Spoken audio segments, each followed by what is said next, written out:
इस टॉपिक में हम देखेंगे स्पाइरल मॉडल, जो कि एसडीएलसी का एक इम्पोर्टेंट मॉडल है।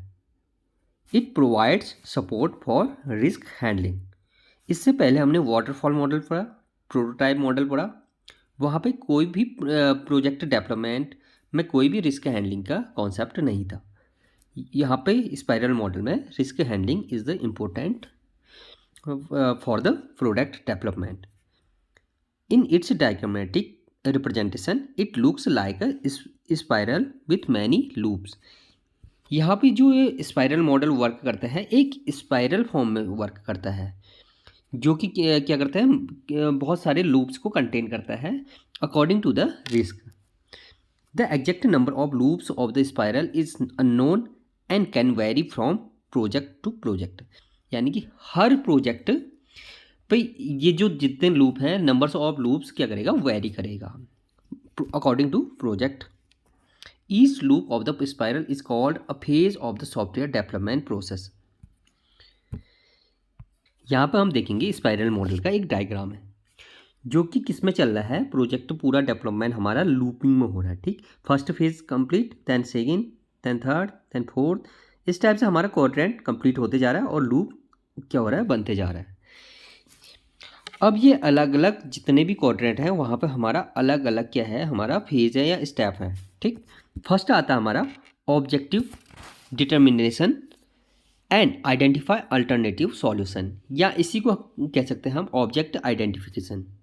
ठीक, ऑब्जेक्ट आइडेंटिफिकेशन इसको कह सकते हैं। सेकेंड फेज है हमारा identify and resolve risk. Third is develop next version of the project. Fourth is review and plan for the next phase. First phase में हम क्या करते हैं, किसी भी प्रोजेक्ट को डेवलप करना है या कोई भी हमारा सॉफ्टवेयर है उसको डेवलप करना है, तो उसके लिए क्या करते हैं, जितने भी हमारे उसका क्या है, हमारा ऑब्जेक्टिव है कि क्या क्या हमने उसमें रखना है, क्या क्या हमने बनाना है, उसको हम इसमें क्या करते हैं, आइडेंटिफाई करते हैं। और उसके लिए जितने भी पॉसिबिलिटी हमारे पॉसिबल सॉल्यूशन है उसको भी इसमें यहाँ पर आइडेंटिफाई किया जाता है। यानी कि यहाँ पर हमारा उसका जो पर्पज है बनाने का, और साथ में जितने भी सॉल्यूशन है, पॉसिबल सॉल्यूशन जितने भी है, उसको भी हम आइडेंटिफाई कर लेते हैं। ठीक, अब सेकेंड फेज में क्या देखते हैं हम, identify and resolve risk. Second phase important है हमारा इस मॉडल का, क्योंकि यहाँ पर हम क्या करते हैं, जितने भी पॉसिबल सॉल्यूशन हमें पहले के फेज में मिला था, यहाँ पर मिला था, जितने भी पॉसिबल सॉल्यूशन, उस सॉल्यूशन में जब हम उसको इम्प्लीमेंट करेंगे तो इन फ्यूचर या उस प्रेजेंट में क्या क्या रिस्क अकर हो सकते हैं, तो उसको हम क्या कर रहे हैं, यहाँ पर आइडेंटिफाई करते हैं और रिजॉल्व करने की कोशिश करते हैं। यानी कि यहाँ पर क्या कर रहे हैं, हम जितने भी पॉसिबल सॉल्यूशन हैं उसको हम क्या कर रहे हैं, आइडेंटिफाई कर रहे हैं और उसको रिजॉल्व करने की कोशिश कर रहे हैं। यहाँ पे थर्ड फेज में क्या है हमारा, develop next version of the product. यहाँ पर हम देखते हैं, अब फर्स्ट और सेकेंड फेज में हमने क्या कर दिया है, ऑब्जेक्टिव डिटरमाइन कर दिया, साथ में सेकेंड में हमने रिस्क रिजॉल्व कर दिया। यहाँ पे एक्चुअल इम्प्लीमेंटेशन होगा, यानी कि यहाँ पे एक्चुअल प्रोजेक्ट डेवलपमेंट होगा। तो इसीलिए हम क्या कह सकते हैं इसको, प्रोडक्ट डेवलपमेंट कह सकते हैं, प्रोडक्ट डेवलपमेंट। ये वाला फेज, थर्ड फेज हमारा प्रोडक्ट डेवलपमेंट है। यहीं पर हमारा क्या हो रहा है,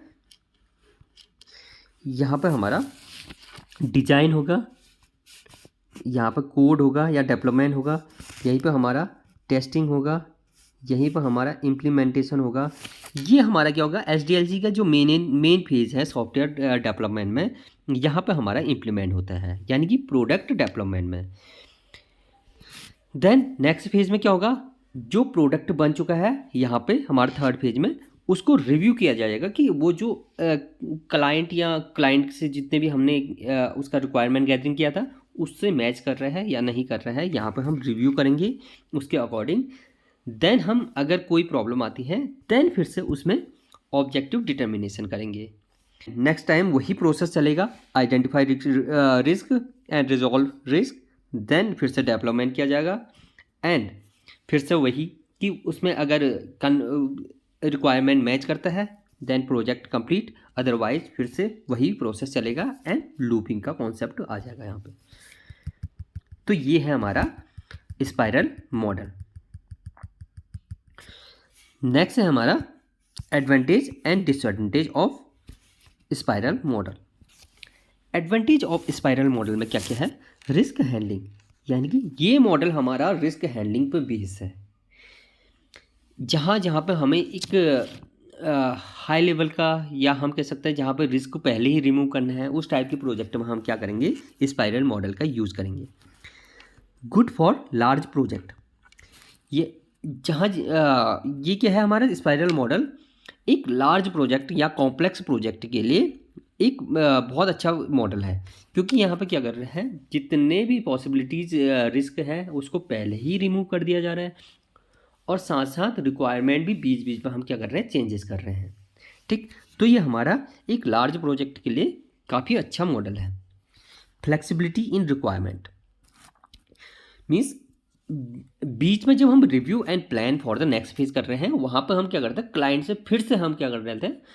हम रिक्वायरमेंट फिर से मैच कराते हैं। अगर कोई चेंजेस होना है तो फिर नेक्स्ट लूपिंग चला रहे हैं, यानी कि यहाँ पर हमारा क्या है? Change request in the requirement. Next customer satisfaction, ये फेज हमारा कस्टमर सेटिस्फैक्शन के बेस पे ही बन रहा है, क्योंकि हम रिव्यू कर रहे हैं, यानी कि कस्टमर को इन्वॉल्व कर रहे हैं हम मॉडल के बीच में। वहाँ पर हमारा कस्टमर सेटिस्फैक्शन है। इम्फेसिस एंड रिस्क मैनेजमेंट, यानी कि हमारा रिस्क मैनेजमेंट मॉडल है। Improved communication, review and plan के टाइम पर हम कस्टमर के साथ हम क्या कर रहे हैं? इवेल्यूएट कर रहे हैं उसके रिस्क को और रिव्यू कर रहे हैं। तो ये क्या है? हमारे कस्टमर के साथ किसी भी मॉडल के बीच में कम्युनिकेट का एक अच्छा मॉडल है। इम्प्रूव्ड क्वालिटी, यानी कि हम रिस्क मैनेजमेंट का काम कर रहे हैं और रिक्वायरमेंट चेंज करने की फैसिलिटी दे रहे हैं। साथ ही हम कस्टमर एंड डेवलपमेंट टीम के बीच में क्या कर रहे हैं? कम्युनिकेशन कर रहे हैं। तो ये अच्छा क्या कर सकता है? हमारा अच्छा प्रोजेक्ट क्रिएट कर सकता है ये। नेक्स्ट है disadvantage of spiral model. First है हमारा कॉम्प्लेक्स।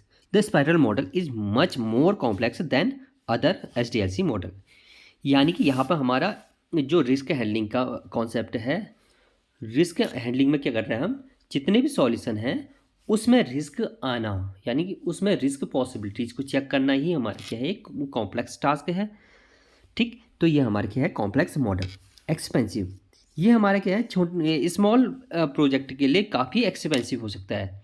ठीक, यहाँ पर हमारा बहुत सारा स्टेजेस क्या करना है? बार बार उसको रिव्यू करना है, फिर से उस पर आइडेंटिफाई करना है, देन चेक करना है, यानी कि कितना टाइम लगेगा और कितना टेक्नोलॉजी लगेगा। यहाँ पर हमारा एक्सपेंसिव हो सकता है स्मॉल प्रोजेक्ट के लिए। Too much dependency on risk analysis, यानी कि हमारा पूरा मॉडल ही हमारा रिस्क एनालिसिस पे ही डिपेंड है। ठीक, जितने टाइम इसमें रिस्क अकर होगा उतना उसको रिमूव करने के लिए फिर से लूपिंग होगा। ठीक, डिफ़िकल्टी इन टाइम मैनेजमेंट, यहाँ पर हमारा टाइम जो इवैल्यूएशन है वो अननोन है। How many times the loop will be occur, यानी कि लूप कितने टाइम चल रहा है वो यहाँ पर एस्टिमेशन करना डिफ़िकल्ट है। ठीक, complexity, spiral model can be complex as it involves multiple iteration of the software development process. यहाँ पर हमारा मल्टीपल इटरेशन चल रहा है, यानी कि हमारा एक बार प्रोडक्ट बनने के बाद फिर से उसमें आइडेंटिफाई किया जा रहा है, यानी कि फिर से बैक ट्रैक किया जा रहा है, यानी कि पीछे की स्टेप्स में फिर से चला जा रहा है। ठीक, तो ये हमारे क्या है? एक कॉम्प्लेक्सिटी को बनाता है। टाइम कंज्यूमिंग, ये हमारा क्या है? टाइम कंज्यूमिंग मॉडल है।